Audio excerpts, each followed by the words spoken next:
We're live. Welcome. So, your questions, put them in the chat. I am here to help. Let's see, we're going to have Tracy's going to help moderate. All right. So, as you're getting your questions together, something I've been thinking about is I have actually pushed against this idea of scam voice teachers. I don't believe there are scam voice teachers. It takes too long to learn how to talk about the voice on a proper level. If you want to get into scams, there are better ways to make money. But primarily, even if I disagree with a voice teacher, I know that they ultimately want to help people. However, suddenly things are changing. And what's happening is AI content farms are starting to target older people as well as singers. And these content farms, the AI is pretty obvious if you know what to look for. And for older people, they're generating fake doctor accounts with obvious AI profile pictures. And the content is things like, don't eat a papaya this way, it could be deadly. I mean, it's like clickbait nonsense. And that hasn't yet come for singers. It's certainly come in the health space, but there is a Facebook page that voice teachers are starting to get upset about. And it's not going to be the last. And this is an account that's pure artificial intelligence. And the images that it's using, it's about vocal health. And the images are AI because even though it's getting better, things are mislabeled. And they are posting these for singers. And they're getting a lot of traction because they can make dozens of posts a day. And these YouTube channels can make tons of content because it doesn't take much thought or time. They're just putting in prompts, give me clickbait, turn it into a video. And one of the images was of the vocal folds looking down. Now, the vocal folds, here's a good model. So these white bands that you see here, let me see if you can see this properly. So we have the vocal folds right here. And their white bands are like a V. There, you can see it. The lighting's better. And so that V comes together at the front. This is your thyroid cartilage. They have them attached in the back. And it took me a second to clock what was going on, but just realizing, my goodness, there is starting to be misinformation. Now, there's always misinformation, and very often it's because we're just not up on the latest research. Voice research is constantly shifting and changing how we use the voice. And there are ways I talked about the voice in the past that I don't currently talk about. And the way I understand and talk about the voice will change. But this is not for lack of information. This is because the person running the page doesn't know anything. They don't care. They're selling people into micro memberships, 99 cents a month. And a lot of these content farms are coming out of the same areas where we see a lot of the scams in the developing world. So these micro incomes can be substantial where they come from. No one can vet the information. Whatever the AI spits out, that's what they're going to post. And people, because there's so many people following, think this is good information. Some of the AI accounts for on health for older adults, they're making good incomes. They have hundreds of thousands of subscribers, hundreds of thousands of views. They get in the tens of thousands per video, and that adds up. Also, they're selling people into memberships for exclusive content, but the content is mostly nonsense. They even cite studies, medical research studies. They're made up, they don't exist. So I have to now temper my remarks that there are not scam voice teachers by you need to be more vigilant and you need to watch out for slop. It's easy to spot if you know what to look for. On the videos, there's usually not someone talking to you. It's going to be voiceovers in a very nondescript voice, pleasant voice, lots of B-roll. So just different shots of nondescript people interacting. Some of the vocal tips that are AI generated, there was one on breathing. So I asked AI to create a video on breathing to see what it would give me. And it was incredible. It used the same person and voice and basically the same exercises that was being posted on this Facebook page, gave me the same content. And it's not that the content was wrong, but there's no one overseeing it. And if you know about AI, you have to guide it and be on top of it. The prompts they put in and just taking anything you get, to me, is analogous to going to Google and you want to find the best pizza in a certain town. So you just type in food. You're not going to get a good result. They're getting bogus results very often. And you have to be careful and push back on this. So that's just my warning to start us off. Please let me know your questions. I know you have them. Okay. So 70 years old and you're a gigging SAG player. That's fantastic. Top comfort is D, the octave above middle C. How do I get to D? So wait, so you're saying that this C5 is comfortable and you want to get to this D at 70? That's pretty impressive. Let me know for sure. So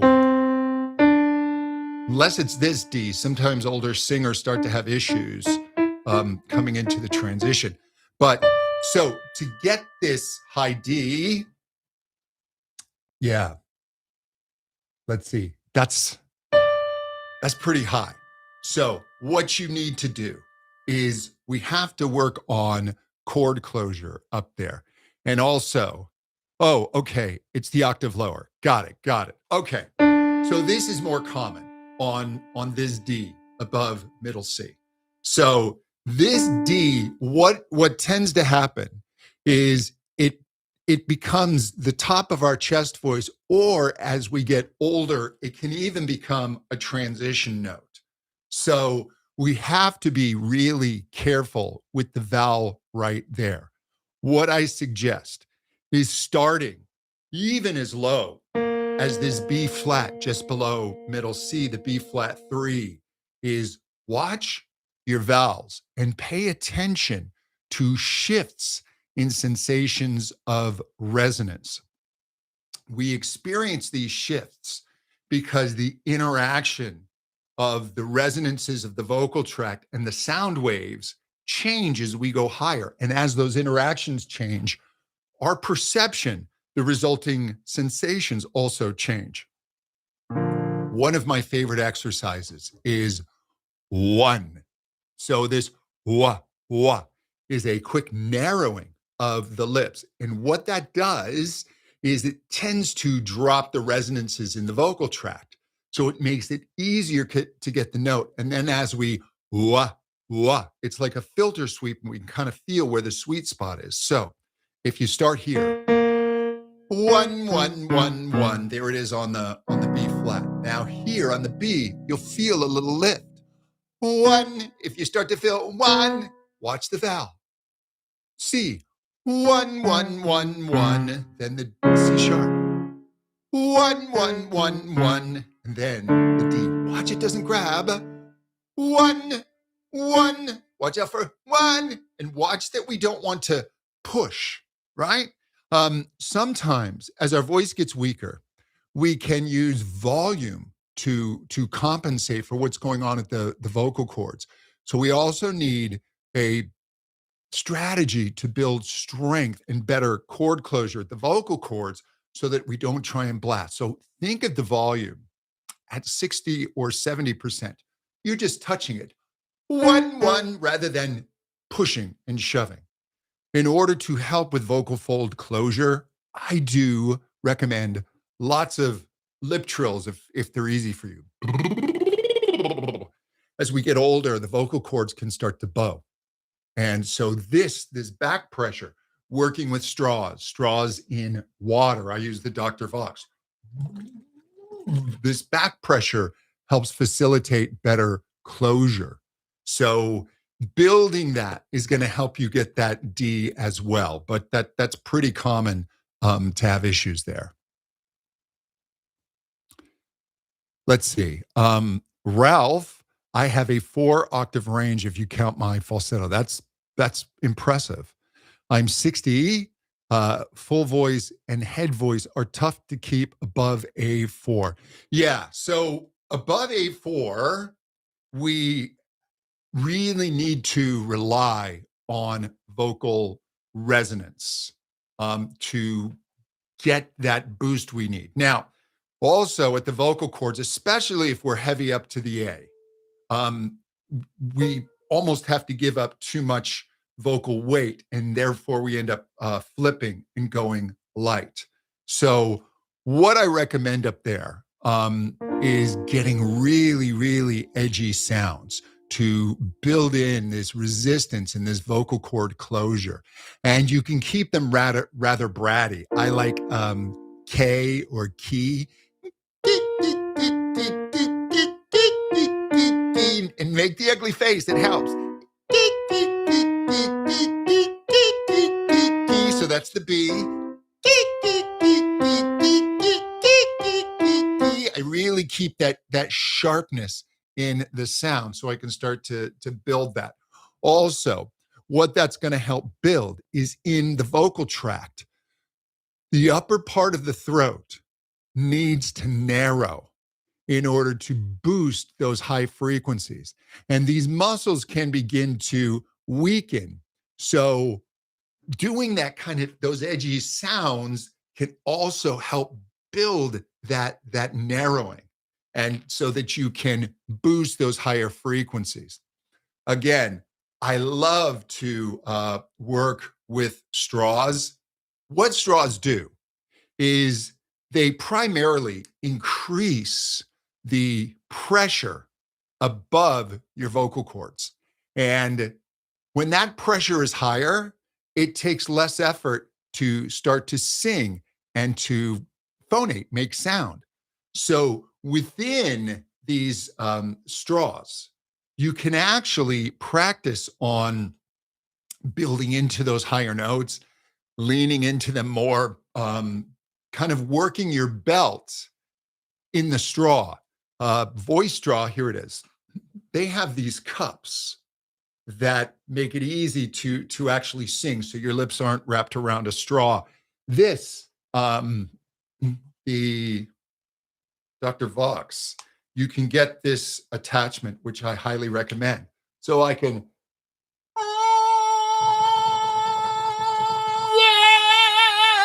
so I can it helps you find those higher notes and sing into them with this face mask. So I love to do that. But you can slowly build that. So yeah, Ralph. So the key sound, it's not full voice in terms of like a belt, but it's what you're looking for is you're looking for chord closure. You're looking for brightness. It's very exaggerated, right? It's this very bratty. They will call it twangy sound. So it's like key, key, key, key, key, key, key, key, key, key, key, key. So that's not like a bigger, richer sound, but it has a lot of energy in it. And that's going to help you build the coordination and the strength. Generally, and look, this happens in my voice. In my voice, I've always been kind of like a tenor slash baritone. And as I've gotten older, it's shift more into baritone. And those notes don't come with the same ease. I have to constantly be working that area to maintain that strength and that focus. And what will tend to happen on the A, it's very easy to get heavy. That's what we have to watch out for as we get older, is we get presbyphonia. This is just aging of the voice. And it is common, right? The muscles weaken, the muscles within the vocal cords, the vocal folds. We get this bowing. They don't come together all the way. So the body responds by jamming, by pressing. We have to watch out for that heaviness and that pressing. Let's see.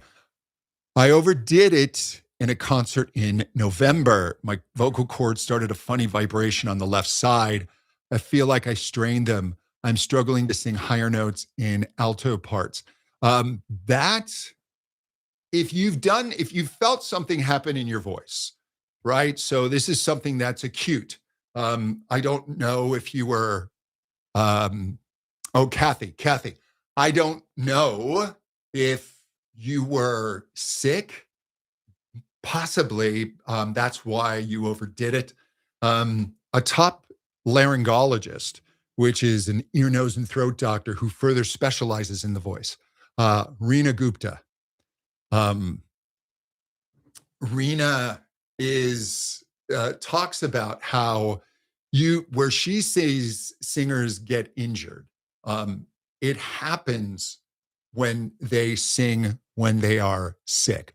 So that's something we absolutely have to watch out for. Um, yeah. So Kathy, with what you've got going on and what you've experienced, if you, it's hard for me to diagnose what's happened.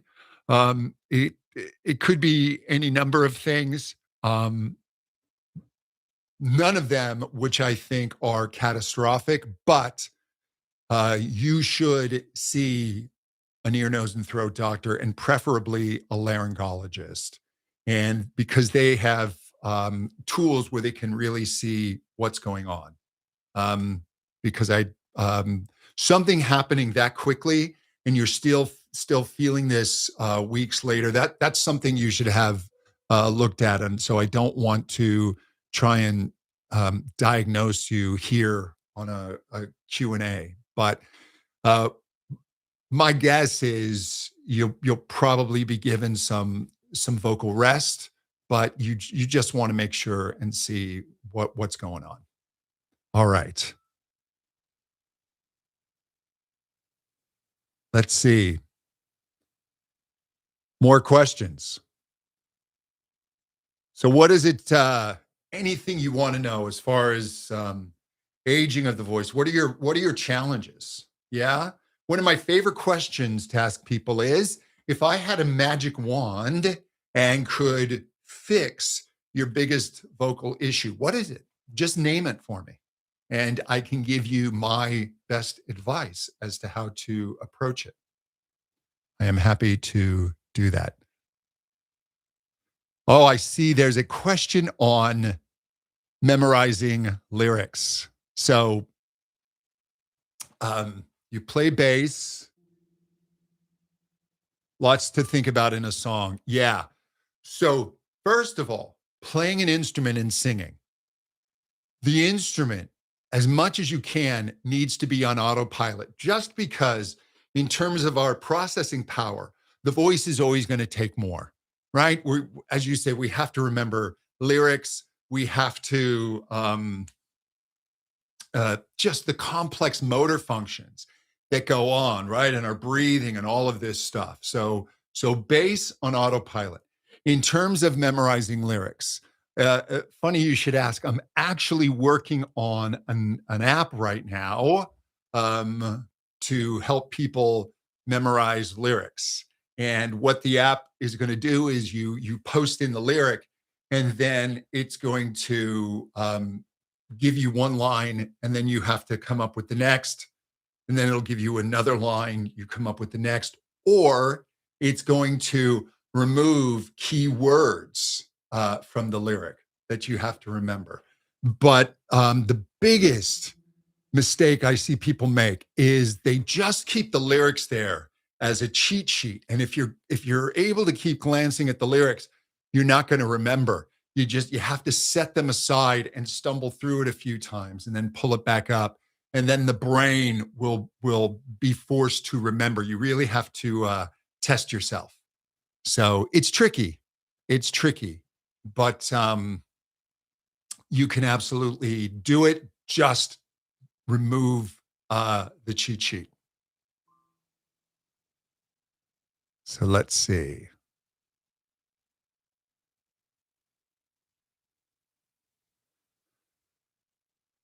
So how do I go from almost bass to get back to first soprano? So after a certain age, look, there are shifts in the voice. There are shifts in the voice from aging, but also hormonally. And male singers, voices influenced by testosterone, lose testosterone as they age. Voices, estrogen, female, you lose estrogen. So now some people do hormone replacement therapy. I need to dig further into the research, but there are some promising signs. I understand, at least on the estrogen side, but we're going to lose a certain amount of range. We just start to have less flexibility, and also we have components within the voice that need to move. There's thyroid cartilage that sticks out, the Adam's apple, right? This moves forward. Well, this cartilage begins to ossify. It turns to bone as we age, and movement becomes more limited. Things begin to stiffen. That having been said, we don't have to accept this full degradation of our range. The key is to keep stretching your voice every day. And I love to do it on lip bubbles and also vocal glides. And each time I do that, I see if I can gently just go a little further. And I can get a little bit more, a little bit more. As soon as you tighten up, you'll lose that. So it just has to be gentle. Let it go.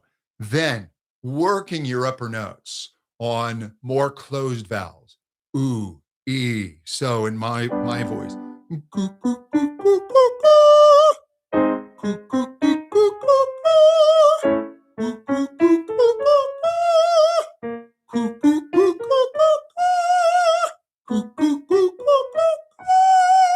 Now, I can, on a good day, get to this G. Sometimes this B flat, but I used to be able to get to that soprano high C pretty consistently. That doesn't happen anymore, and that's not coming back no matter what I do to my voice. So let's see. Kathy, phlegm in the throat is a nuisance when singing. Yeah, phlegm is an issue. What we need is a thin layer of mucus on the vocal cords. And as we age, we don't produce as much mucus. And what we do produce tends to be thicker. So there are two things you need to keep in mind. As we age, our thirst reflex, right? Our body telling us to drink, that also diminishes. We have to remember to drink water.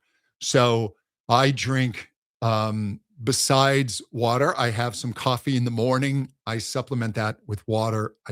I'll drink green tea a few times a day, a couple times a day, but always water. I drink um, a hydration drink, electrolytes. And then you need to make sure that you're taking in water every day. A water-rich diet helps. Fruits, vegetables, soups, etc. Then there is topical. I highly recommend this. This is a portable mesh nebulizer, and you put this isotonic solution in it, 0.9% saline solution. This solution is pushed through a micro mesh, and turned into these very, very tiny sized drops that are absorbed by your vocal cords. And because the saline matches our body, it stays on the surface. So I use this constantly every day. I don't recommend a certain brand. I just recommend rechargeable. It is a portable mesh nebulizer, rechargeable. Get whatever's on sale. Then guafenicin. This is generic. It's cheap. Check with your doctor. My doctor says it's fine. I take 400 milligrams twice a day. This is the active ingredient in Mucinex without all the other stuff. It's an expectorant. It thins mucus. So between staying hydrated, using the nebulizer, I use a nasal rinse, and I use this, and my mucus problems, I don't have as much trouble as I used to. My voice is so thin, Judy, I had irritation from smoke inhalation last year. I don't recognize me. So at 83, okay, we get weakness in the voice, and we can get thinning on the vocal folds. Now, we can, no matter our age, reach towards our vocal potential. We have, if we can think of it as a ceiling, our vocal potential. And very few of us ever really get there, okay? That vocal potential is higher in our 20s, our 30s, and then it begins to diminish slightly. And then in our 60s, right? Past 50 and certainly past 60, it picks up a little speed, but it's still higher than where you are. So the key is to sing every day. And I highly suggest you can do this with a drinking straw. Get a drinking straw that has the bend in it and a glass of water. And you can just, for a few minutes a day, just glide up and down. And then also, as that's feeling better, you can start to sing more into that straw in the water. You put it in about an inch. You just want to feel some good back pressure. And the body will rejuvenate itself. We still have neuroplasticity in the brain. It's not the same as when we were 12, but the brain can still rewire itself, and the body can still rejuvenate itself so that you can start building back that strength. A lot of the thinness also is vocal fold closure and resistance. And that needs to happen in these, what they call the intrinsic muscles, the muscles within our voice box. What we tend to do is we will use extrinsic muscles, swallowing muscles, and we'll begin to squeeze to try and make that happen.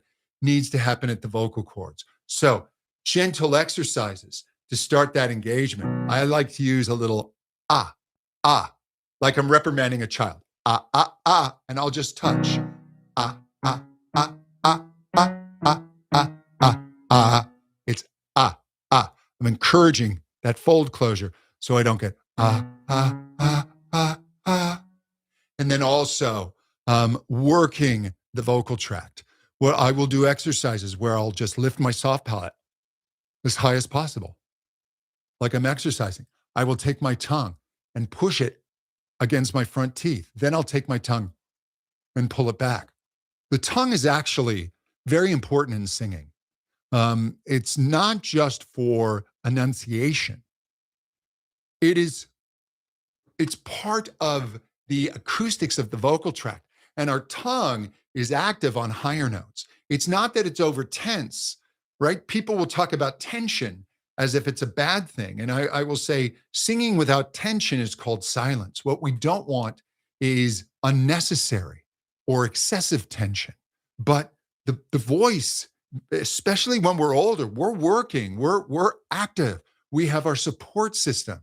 We're working the tongue, we're working the vocal tract and the soft palate and our energy and our focus. So it can come back. How can I tell if I need to heal versus I have vocal atrophy and need to strengthen my voice muscles? So, healing of the voice is something that you will, depending on what's going on, uh, with your voice, perhaps be put on voice rest by your voice doctor. That is for a specific period of time. Um, Too much voice rest is counterproductive. If we sprain our ankle, we still need to stretch the ankle, move the ankle, begin to walk on the ankle. We can't just lay there with it elevated for weeks on end. We begin to lose strength. So, usually, um, you don't need vocal rest. Now, vocal atrophy, that word sounds really scary. As we age, we all experience a certain amount of vocal atrophy.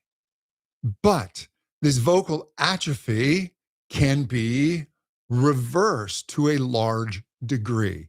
It takes daily work. My rule of thumb is 5-21. And this is a minimum. 5 days a week, 20 minutes a day, no more than a week off at any time. And for myself, I don't do that because a week off, I feel it. Okay. Now, if you can focus for 20 minutes, fantastic. If not, you can let it be cumulative through the day. If it's one of those days, you as you go from one task to the next, lip bubbles, woo, glides. Keep your voice working. Your vocal atrophy can be reversed. This is not a condition that is where you're stuck with it. Okay. And look, are you going to do your best singing at 95? No, but can you still sing? If you can still look, if you can still breathe and make sound, you can still improve your voice and you can still sing. Um, Struggling with developing vibrato, are there different strategies based on the vowel and or pitch? Very good question, Peggy. Yes. So vibrato, what vibrato is vibrato, they believe, is a tremor. And this tremor actually helps with vocal balance, right? It's like if you were going to balance a stick on your finger, okay, you wouldn't just hold your hand still. You'd keep this little motion. So vibrato is like this. Now, vibratos can tend to slow down as we get older. So, first, when you're finding it, some people will use a method like imitating a ghost. Woo! You can try that. I like to use emotion. And I ask people, start to feel like you're starting to get upset. And then on a lower pitch that's comfortable, taking a word like go, but I'm about to cry. Go, go, go, go, go. And it's not very loud, but I feel that emotion. And then that you can start to feel the vibrato and shaking of the hands. I recommend it because this shaking, our hands, movement ties into our voice. That's why we talk with our hands. right next to each other in the brain. Movement is overlaid over where we control the voice. So that can clue in and kick in the nervous system. And then on a higher pitch, I will take on a vibrato. I'll start off with a straight tone, and then I'll just gently let vibrato come in.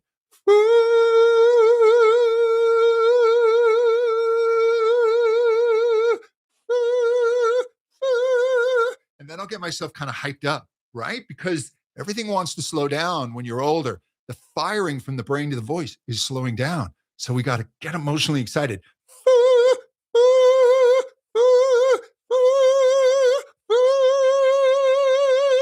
And I can get my vibrato to start picking up speed.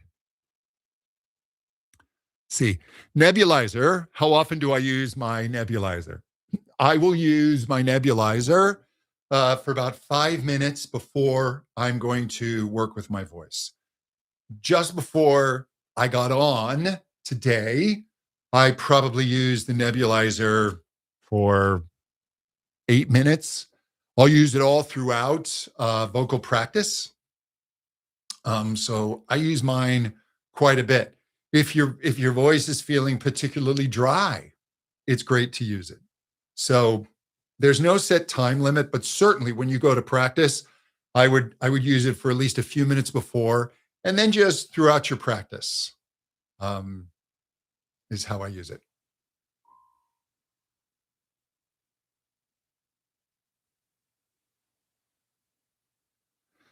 So Rex, I recently noticed that I can't sing like I used to. I have gradually noticed some vocal fatigue during songs that are considered hard to sing, but I've been able to sing them. Now my voice flips. So Rex, what is likely happening is the body, because there can start to be some, perhaps a little bit of bowing, thinning, weakening of the vocal folds, muscles in the vocal folds, muscles in the vocal tract. The body will substitute by getting heavy, by squeezing a little bit. And this, I'm going to confess to you, this monkey tends to be on most singers' backs, especially singers with bigger voices.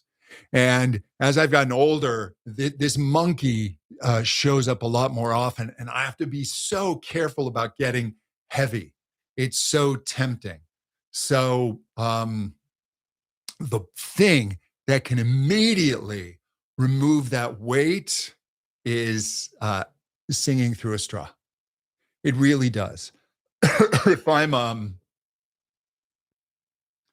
so this one I love. Let me see if my voice is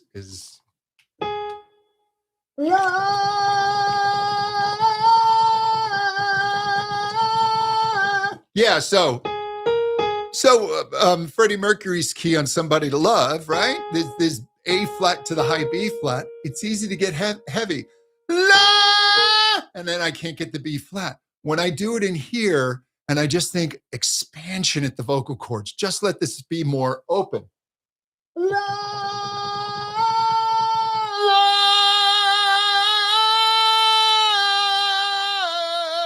Much easier. And then I can find it. So working through a straw, when you go to belt in a straw, what happens is there is the amount of force beneath the vocal cords. This is called phonation threshold pressure, PTP. And the higher this is, the harder it is to sing. So when you get this high pressure above from that contraption, this PTP goes down. And also, you can begin to feel yourself like lean in and sing with some energy. And there's a cushioning at the vocal folds from the back pressure. It's pretty remarkable. So this can help you begin to find those higher notes again without that heaviness. When we have that heaviness and we just can't maintain that press, the voice will flip. And that, of course, when that's unintentioned, that's what singers don't want. So you're also finding ways to lighten that up, working those little edgy sounds up there. I've really become a huge fan of edgy, twangy sounds for older singers. Um, nay, key, key, and just feeling that.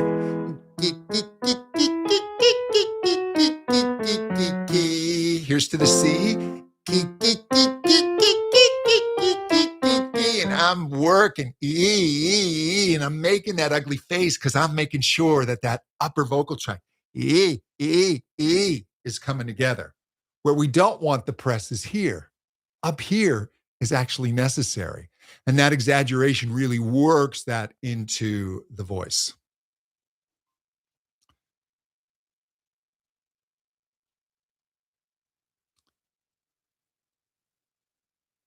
Oh, so let's see.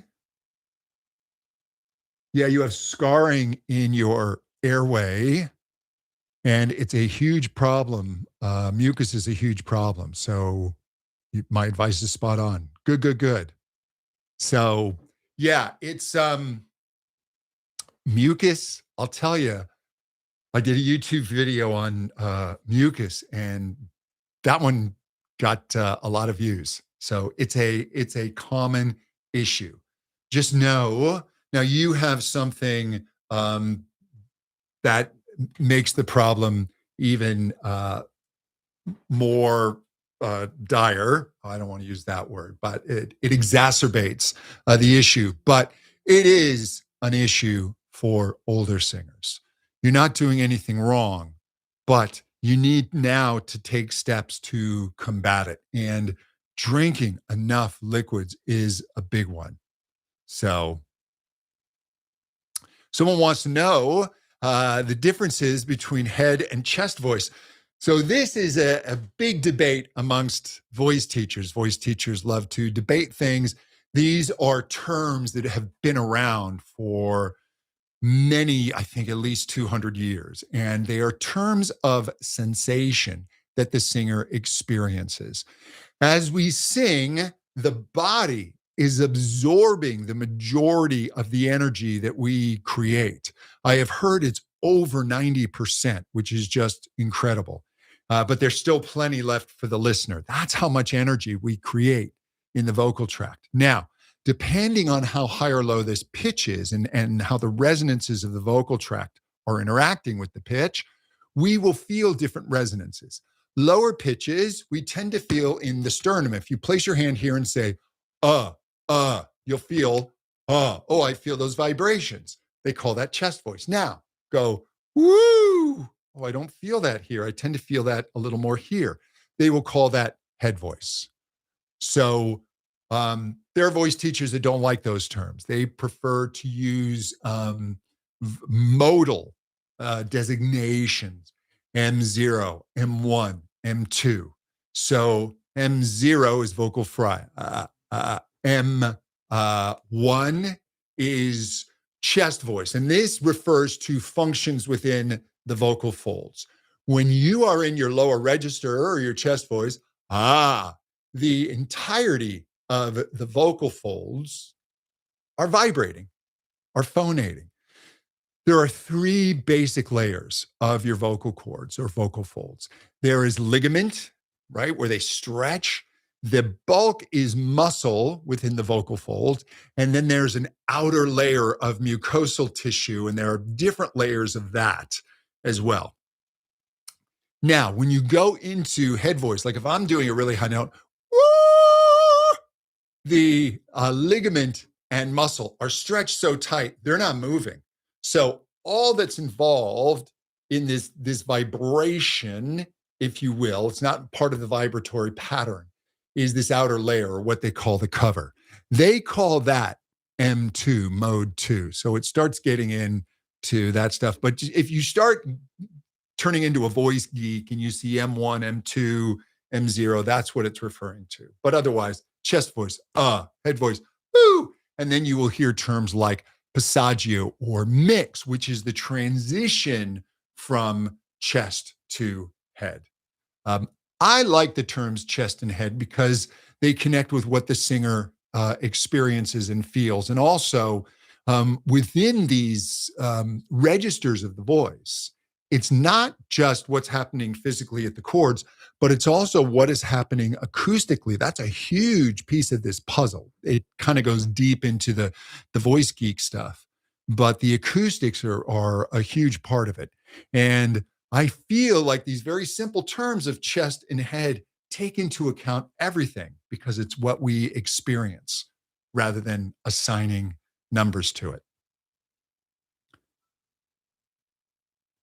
Yeah. So for throat clearing, the huffing cough rather than the hard cough, and this is what I got from an ear, nose, and throat doctor who's actually the doctor for American Idol, and he said the best way to clear the throat is you make this like a really hard H, and then you tuck your chin and swallow. So that will tend to blow off the phlegm. And then when you tuck and give a swallow, that will help pull it off and take it away. Now, I've also heard obviously throat clearing is something that we naturally do. You have to watch how hard you do it. Just violent, hard throat clearing can be irritating for the voice. I mean, a little bit of is okay. I tend to do the, and I've gotten pretty good about not habitually clearing my voice.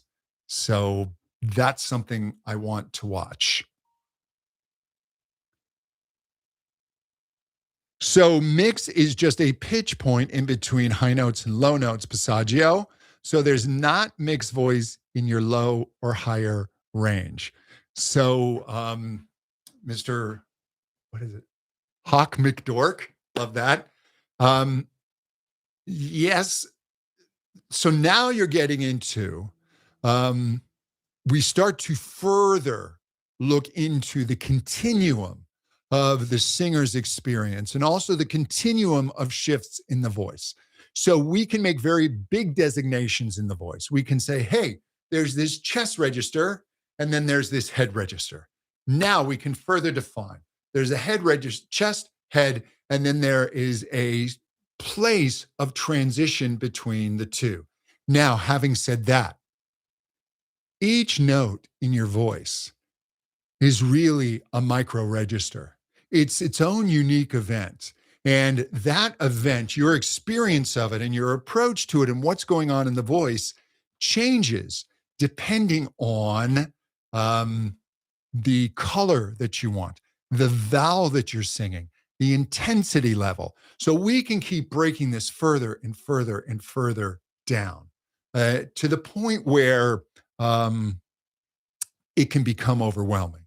But as you work your voice more, you're not going to think of your voice in these hard shifts. As you balance this and get all these micro balances in your voice, the voice tends to become more of a unified instrument. So you don't think in terms of those shifts. I find for singers that are beginning, intermediate, that acknowledging these shifts and working through these shifts is beneficial as you work towards the ultimate goal. There are some voice teachers that disagree with that and they think that you're breaking the voice up into different parts. Someone asked why voice teachers say different things. Look, we all have how we hear the voice, how we think about the voice, what we have read and studied, who we have studied with. That affects us. In my viewpoint of the voice, I try and be very, very careful to never have a fixed mindset, but to always be open and shifting and changing for better information. And we have different ways of explaining things. But I'll tell you what, when a voice teacher hears Pavarotti, they'll all go, well, yeah, that's what I'm going for. So it's different roads to the same place.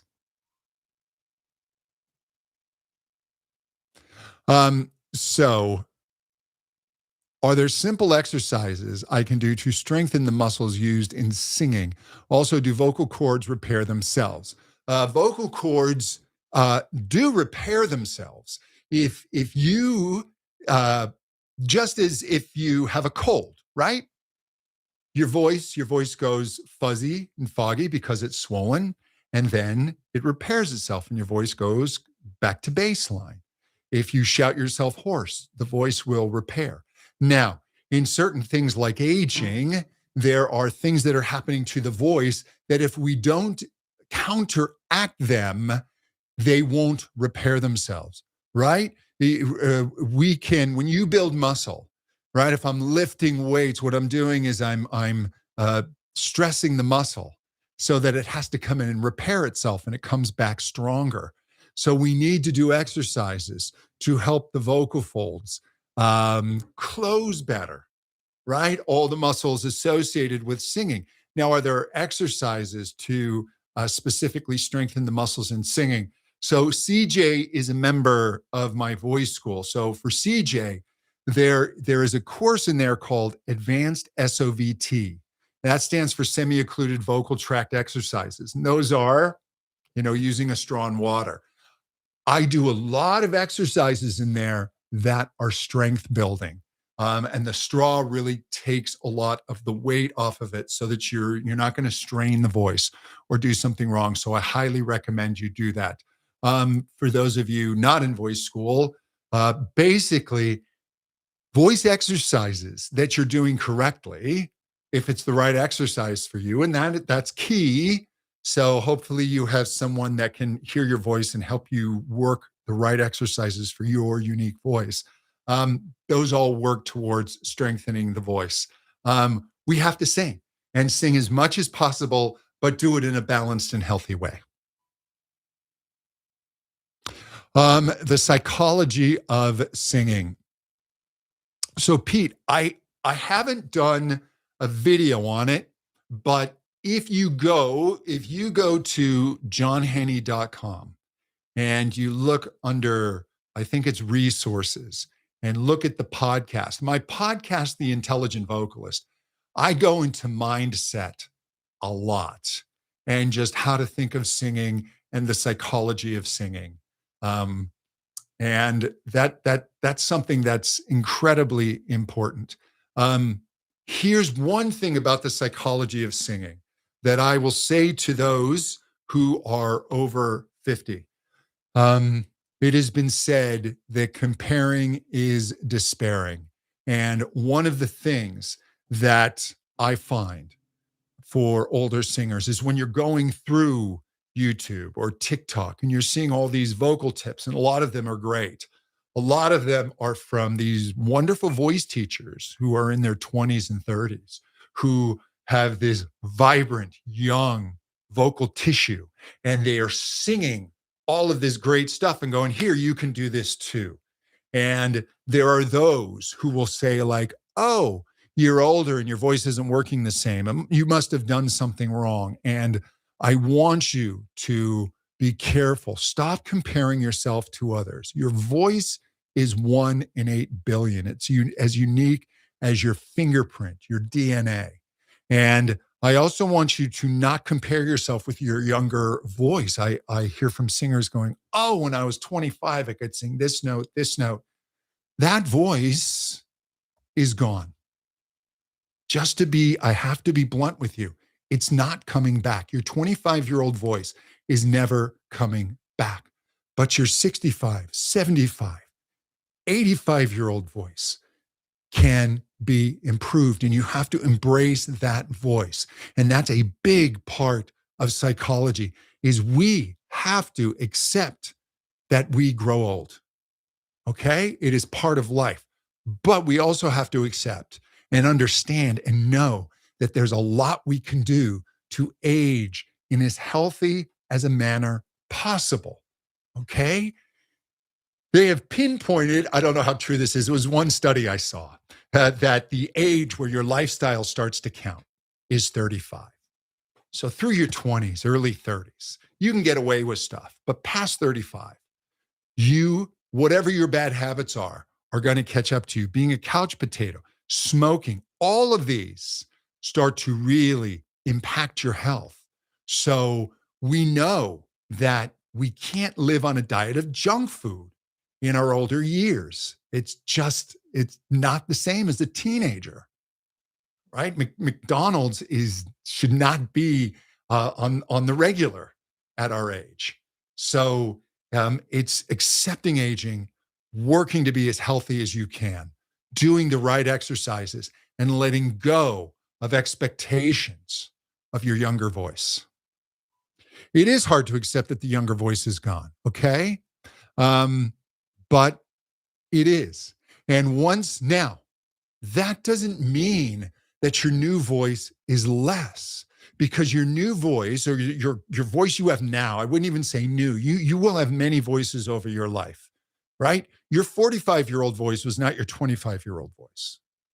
So, but the voice you have now is capable of deep, rich expression, life experience, the way the brain works in older age, right? If we make sure that we are staying cognitively healthy, and singing is cognitively healthy, that we make deeper connections, and our expression of those connections, experience and emotion, is incredibly rich. So the key is your voice today. That's the voice you have. That's the voice you work on. I've shared this before, but it was about 6 years ago that it started to show itself, but it was really 4 years ago I was diagnosed with a benign essential vocal tremor, and my voice would shake uncontrollably. And when I got that diagnosis, for a brief moment, I thought, well, this is done. I can't control my voice. My voice just shakes. It shakes when I talk, never mind sing. And so I had to undergo a lot of vocal therapy and work like crazy. And it turned out that that's really what shifted my teaching and my focus from being a voice teacher for everyone to going, no, I want to help older singers. I want to help people who are feeling themselves becoming unmoored from their vocal identity and their stability, and to reestablish this new identity and accept it and celebrate it and build upon that. So it's okay. I get it, right? I miss it sometimes, but it's the voice I have now is the voice I work with and accept.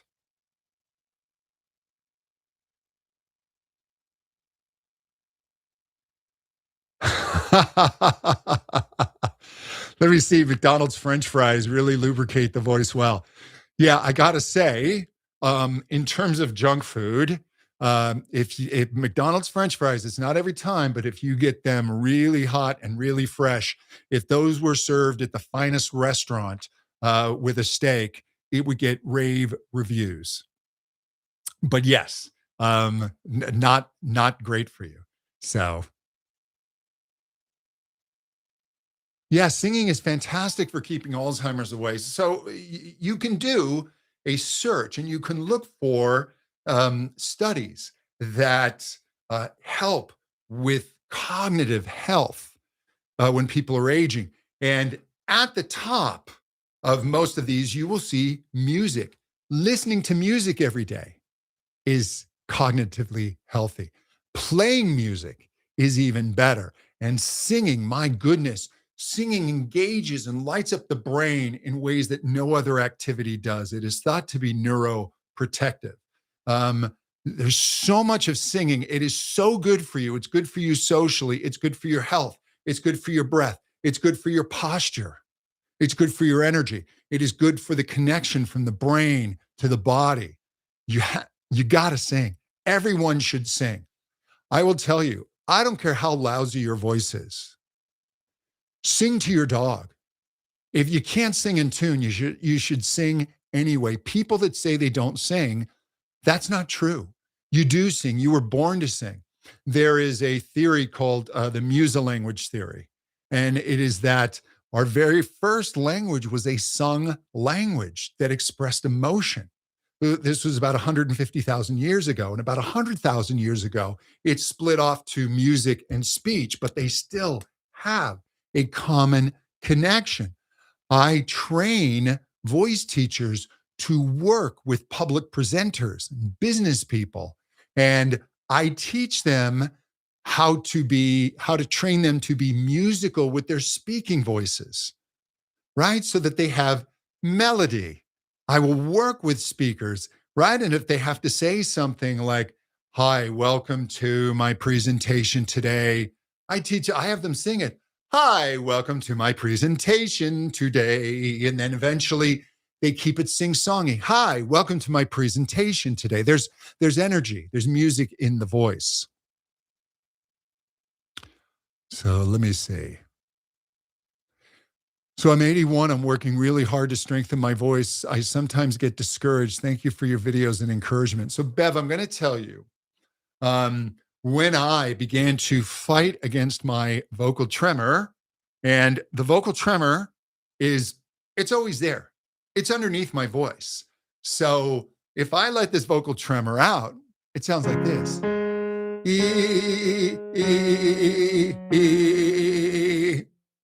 Okay. So I work very hard to stabilize that. And the way I stabilize that is doing exercises to strengthen not the vocal cords, because my body started to squeeze in order to stabilize that, and started to squeeze to the point where I thought I was developing muscle tension dysphonia, which is where the voice sounds like this. It was scary. I strengthened my vocal tract, working things like raising my soft palate, like calisthenics, pulling my tongue back, strengthening my tongue, right?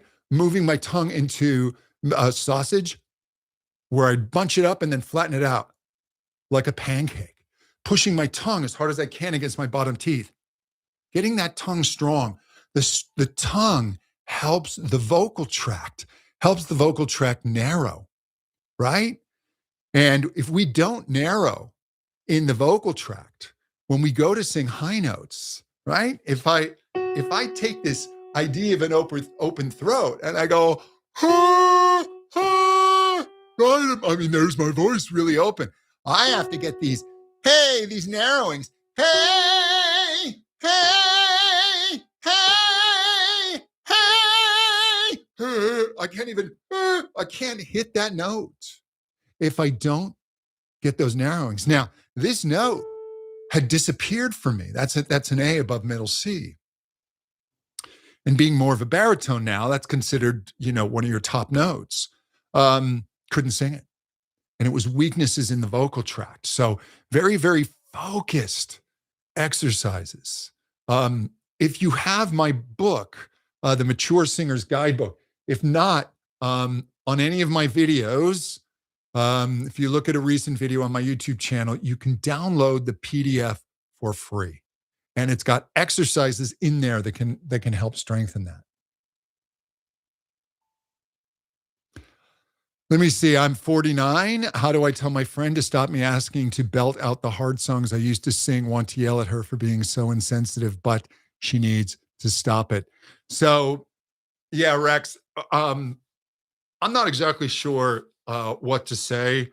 I will tell you that your belting days are not over, but we need to make sure as we get older that we're belting in a really efficient way, that we're not using brute force. And look, when you're in your 20s, especially strong voices, you get these voices, man, they can just push and roar, and they can do things with their voice that would cause other voices to fatigue and even go hoarse.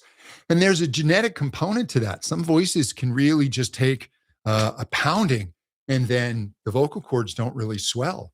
And talked to a top researcher, Dr. Ingo Titze, and he explained that about a third of the population has these vocal cords of iron, and then there's a third in the middle, and then there's a third with sensitive vocal cords. So as we get older, if we're pushing, if we're heavy, it's we start to lose that ability. So you could just say to her, you know what? As I'm getting older, that singing like that is hard on my voice, and I don't want to hurt my voice. It's as simple as that. The voice is human tissue, and it it takes a bit of abuse to cause vocal issues. It's very often when we're pushing the voice when we're ill, but we can create issues with the tissue of the voice. We can create swelling. If we continue to create that swelling, it can begin to harden. That becomes nodules, and nodules take voice rest to go away. So let's see. Oh, good, Pete. You're going to check out the podcast. Thank you.